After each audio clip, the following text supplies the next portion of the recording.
नमः शिवाय। श्रावण मास महात्म्य 27वां अध्याय। श्रावण में करने योग्य कार्य। भगवान शिव बोले, हे सनत कुमार, अब आगे मैं तुम्हें श्रावण मास में कर्क, सिंह व संक्रांति होने पर जो भी कार्य किए जाते हैं वे सब सविस्तार बतलाता हूँ। कर्क संक्रांति से सिंह संक्रांति तक सभी नदियाँ के रजस्वला हो जाने के कारण उनमें स्नान नहीं करना चाहिए, परंतु जो नदियाँ समुद्र में विलीन हो जाती हैं उनमें ऐसा कोई दोष नहीं होता, अतः उनमें स्नान किया जा सकता है। कुछ पुण्य आत्माओं और ऋषियों एवं महर्षि अगस्त के मतानुसार कर्क संक्रांति से दक्षिण दिशाओं में मौजूद अगस्त के उदय काल तक नदियां रजस्वला होती हैं। गर्मियों में पृथ्वी पर ही सूख जाने वाली नदियां तब तक रजस्वला ही रहती हैं। जिन नदियों की गति स्वयं में 8000 ना हो उनमें इस दिन तक स्नान करना निषिद्ध है।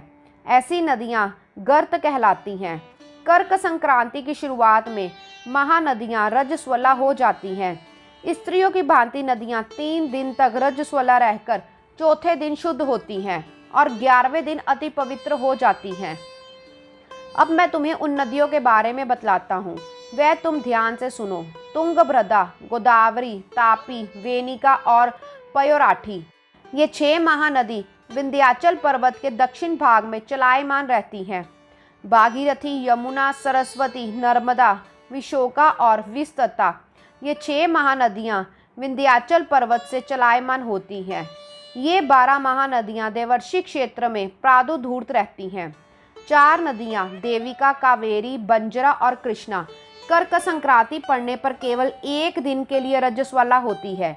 गौतमी 3 दिन तक और चंद्रमागा, सती, सिंधु, सरयू, नर्मदा, गंगा, पलक्षधारा और सरस्वती आदि ये 9 नदियाँ तथा प्रसिद्ध नद, क्षोण, हरिण्य, कोकिल, अहित, गर्गर, शत्रदु सदैव पवित्र रहती हैं और रजस्वला नहीं होती हैं। धर्मद्रवा, गंगा, यमुना एवं सरस्वती सदैव गुप्त रजोदोष वाली रहती हैं। नदी तट पर रहने वाले को रजस्वला दोष नहीं लगता है। रजो जल भी गंगा में मिल जाने पर दोष मुक्त हो जाता है।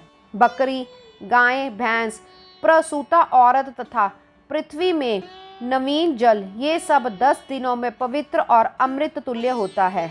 ग्रामवासियों को रजोदोष समय में नदियों का जल प्रयोग करने से पाप नहीं लगता है। अन्न के साथ जल के निर्गत होने पर भी रजोदोष पाप नहीं लगता है। चंद्र ग्रहण व सूर्य ग्रहण काल में भी रजोदोष व पाप दोष नहीं लगता है। शिव बोले, हे सनत कुमार, अब मैं तुम्हें सिंह संक्रांति के अवसर पर होने वाले गो प्रसव फल के बारे में बतलाता हूँ। सिंह का सूर्य होने पर गाय का प्रसव हो तो निश्चित रूप से वह गाय 1 या 2 मास के भीतर ही मर जाती हैं। उस समय की गो प्रसव शांति की विधि मैं तुम्हें कहता हूँ, जिसके करने से मनुष्य सुखी हो जाता है। उस समय में ब्याई हुई गो ब्राह्मण को दान कर देनी चाहिए। उस समय पीली सरसों व गाय के शुद्ध घी से होम कराना चाहिए। उसमें श्री सूक्त व शांति सूक्त से स्नान सर्वोत्तम रहता है। तब घी व तिल की 1008 आहूतियाँ दें। व्रत के पश्चात ब्राह्मण को उचित मात्रा में दक्षिणा अवश्य ही दें। सिंह राशि में सूर्य आ जाने पर यदि गो प्रसव हो तो वह अवश्य ही अनिष्टकारी होता है। अतः अमावस्याम व तदक्षिणों अर्थात इन 2 सूक्तों से भी तिल व घी से 108 होम करना चाहिए। मृत्युंजय नियम से 10,000 होम भी कराए जाने चाहिए। इससे मनुष्य को किसी प्रकार का भय नहीं रहता। इसी तरह से श्रावण मास में घोड़ी ब्याई हो तो शांति करने से दोष मिट जाता है। अब हे पुत्र, मैं तुम्हें श्रावण मास में कर्क या सिंह की संक्रांति में दिए जाने वाले शुभ दान को बतलाता हूँ। कर्क के सूर्य में संक्रांति होने पर घी का, सिंह संक्रांति होने पर छाता या सोना दान स्वरूप दें। वस्त्र दान से भी इस मास में शुभ फल प्राप्त होता है। इस मास में प्रभु प्रेम के लिए व्रती को घृत, घृत कलश, घृत धेनु व फल स्वरूप दान देने चाहिए। वर्ष के अन्य महीनों की अपेक्षा इस मास में किए गए दान अनंत व अमर फलदायक होते हैं। प्रभु को ये मास सर्वाधिक प्रिय है। मुझे तो इस मास के आने की सर्वदा प्रतीक्षा रहती है। जो प्राणी इस मास में व्रत करता है वह तो मेरी कृपा का विशेष अधिकारी होता है। उसका कारण ये है कि ब्राह्मणों के नरेश, चंद्रमा और प्रत्यक्ष देव सूर्य मेरी दो आंखें हैं। इस मास में प्रातः ही उठकर स्नान करने वाला पूरे वर्ष के स्नान का फल पा जाता है। जो ऐसा नहीं करता है उसके वर्ष के सभी स्नान पुण्य फल व्यर्थ हो जाते हैं। व्रती प्राणी को ये संकल्प करना चाहिए, हे महाप्रभु, हे कृपा सिंधु, मेरे कार्य निर्विघ्न संपूर्ण हो।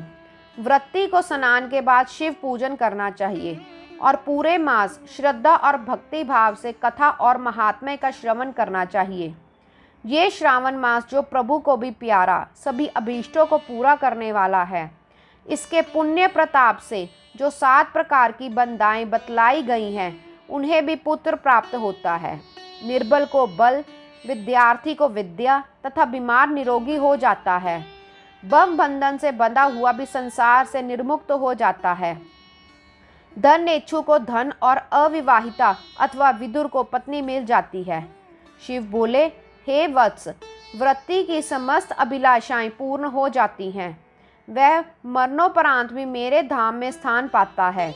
व्यास पूजा के लिए प्राणी को सुंदर वस्त्र व आभूषण धारण करने चाहिए। श्रावण मास का पुण्य फल जानकर भी जो व्यास जी का पूजन नहीं करता है वह यमराज द्वारा घोर यातनाएं पाता है। उसका कर्ण और चाक्षु नष्ट कर दिए जाते हैं। वह बधिर और नेत्रहीन हो जाता है। अतः व्रती को इस मास में प्रभु पूजन अवश्य करना चाहिए। भक्ति भाव व श्रद्धा पूर्वक श्रावण मास महात्म्य को पढ़ने और सुनने वाला महान पुण्य प्राप्त करता है।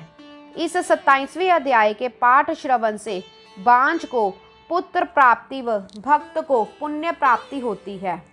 गौरी शंकर भगवान की जय। ओम नमः शिवाय।